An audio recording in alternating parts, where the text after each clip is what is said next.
ગઈ કાલે જે 32,57,000 રૂપિયાનો જે દારૂ પકડાયો, આજે એ મોસ્ટ વોન્ટેડ બુટલેગર જેઓ ભારતીય જનતા પાર્ટીનો સક્રિય સભ્ય છે દિનેશ વસાવા અને એમની સુપુત્રી રશ્મિતા વસાવા, જેઓ જિલ્લા પંચાયતના હાલના સદસ્ય છે નર્મદાના, જેઓને અગાઉ પણ આરોગ્ય સમિતિના ચેરમેન બનાવી અને એમને ટિકિટ આપવામાં આવી હતી.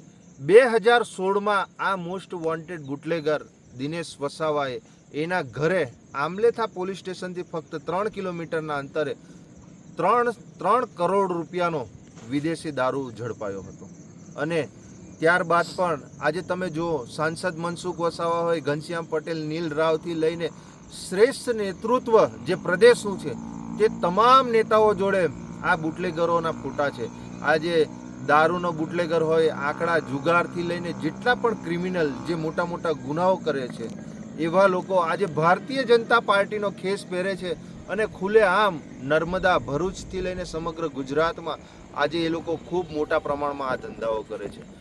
ગુજરાત પોલીસ એ તો ખૂબ સારી કામગીરી કરી રહી છે, પણ આ સરકારમાં બેઠેલા નેતાઓ જે એમની કામગીરી જે કરે છે એમની પર એમને દબાવવામાં આવે છે અને જે સારું કામ પોલીસ કર્મચારીઓ કરે છે તો એ લોકોને ટ્રાન્સફર કરી દેવામાં આવે છે. આ બાકી ગુજરાત પોલીસ એ ખરેખર ખૂબ સરસ કામગીરી છે એમની, પણ ક્યાંક ને ક્યાંક આજે આ જ ઘટના જો નર્મદા જિલ્લામાં થઈ હોત તો નર્મદા જિલ્લાની પોલીસ આટલા લાખો રૂપિયાનો દારૂ એ ના પકડી શકી હોત.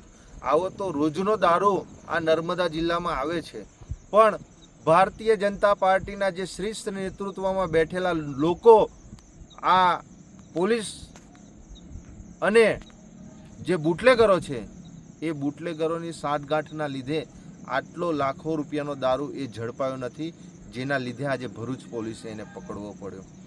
પણ આપણે જોઈએ તો આ પૈસા જે પણ કંઈ આવે છે, બુટલેગરો, આંકડા જુગારના જે ધંધાઓ છે, એ ક્યાંક ને ક્યાંક ગુજરાતનું જે કમલમ છે, નર્મદાનું જે કમલમ છે, આ ત્યાં સુધી આ પૈસાઓ પહોંચે છે.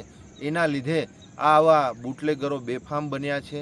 આજે અમે ગુજરાત પોલીસ, ભરૂચ પોલીસનો ખૂબ ખૂબ આભાર વ્યક્ત કરીએ છીએ કે આટલા લાખો રૂપિયાનો દારૂ પકડ્યો અને ભારતીય જનતા પાર્ટીના જે નેતાઓ છે એ લોકોના નામ ખુલ્યા. બાકી આજે આવા ઘણા ધંધાઓ એવા છે આજે ભારતીય જનતા પાર્ટીના નેતાઓ કરી રહેલા છે, પણ તે લોકોના નામ બહાર નથી આવતા અને સામાન્ય લોકોને ટાર્ગેટ કરવામાં આવે છે. સામાન્ય લોકો પર એફઆઈઆર કરવામાં આવે છે. જે લોકો 2-5 હજાર જો કોઈ ડ્રિંક કરીને બાઇક ચલાવે તો આજે તેવા લોકોને દંડ કરવામાં આવે છે.